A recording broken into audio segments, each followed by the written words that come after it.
Luto ng liempo. Sarap. Dito yan sa site. Birthday ni paring Moises eh. Hey Moises, happy birthday! Actually, birthday niya kahapon. February 14. Eh, wala raw naniniwala ang February 14 birthday niya. Ngayon niya ginawa. Yan yung si Ginald, ano yan, budigero. Yan. Siyang luluto.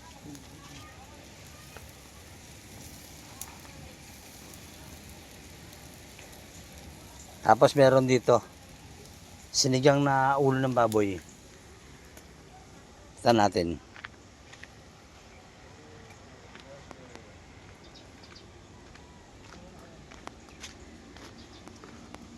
Malambot na ba pare? Malambot-lambot na. Yan.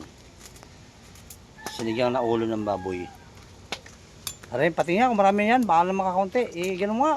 Makakita nila. Dami din ah. Ngayon, nag-alin na yung mat naman. Para ano yung ano? Sa kabilang kaserola. Yung sampalok na asin. Yung sampalok na bunga. Hindi mo pala, mainit. Yun o. Sampalok na bunga. Pwede pa na pala. Salain na lang ano para yung balat hindi sumama. Malambot na ba yung ulo? Bakit hindi malambot tapos para yung okra. Huwag nyo lang putulin. Yung sitaw lang putulin. Tapos meron pang ano dito. Hito. Iihawin. Minarinate na rin. Para pati yan ang hito mo. Yan o. Yan o, minarinate na hito. Ang laki nito. Gumagalaw-galaw po. May hinga-hinga po. Isa oh. Boy pa kasi yun. Gumagalaw-galaw pa no. Tapos ito yung gulay ng sinigang na ulo no. May sibuyas na yun doon. Itong sibuyas na to. Gagamitin na lang ito sa sausawan sa ano. Sa liempo mamaya. Oh, doon lang ako.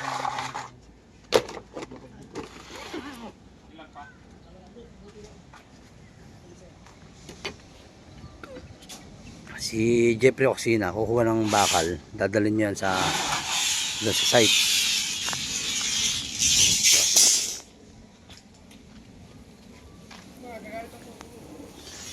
Pare, sarapan mo ha.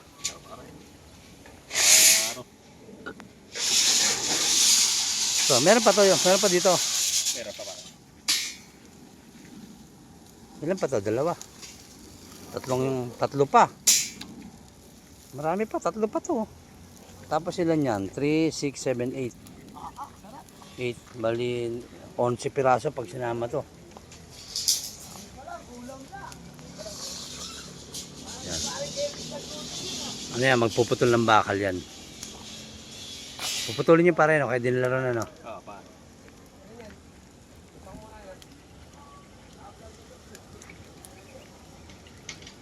Ganyan ang buhay dito sa site.